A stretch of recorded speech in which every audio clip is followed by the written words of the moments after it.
Interesting, we were talking about the voting rights issue as well as the workers' rights issues. You thought that was appropriate for this venue? Martin Luther King, what he stood for more than anything was voting rights, promoting voting rights, and promoting worker rights. He was assassinated because he walked with 1,000 sanitation workers.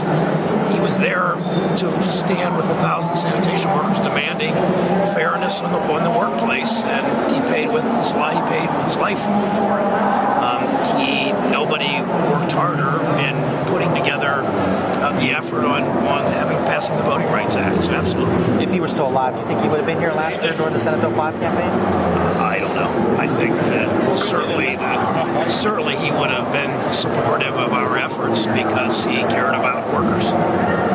There was some discussion here in the state during the Senate Bill 5 debate trying to tie that to more of a race issue, making it tougher for minorities who work in government to have the same type of benefits that others have. Do you see that? Do you see Senate Bill 5 or the voting things happening here in Ohio as having some racial implications or undertones or anything like that? I think they're issues of fairness and justice. I don't know where the lines of race there are drawn, but I think that the rollback in voter rights clearly will have an impact on poorer people, older people, people that don't drive, people that have had to move more often because they might have been foreclosed on.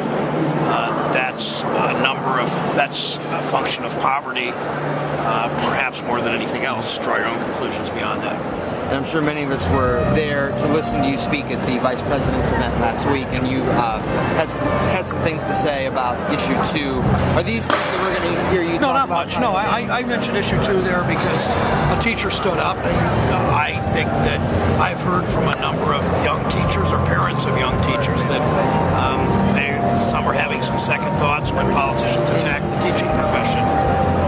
So that was all my comments. I'm not running Issue 2 over again, anything like that. I just think when you're talking to an audience, and when you're honoring the greatest civil rights leader of our era and an outspoken advocate for voting rights and worker rights, how do you not mention what's happening today in Indiana and Ohio and Wisconsin and Florida? Okay, thanks, sir.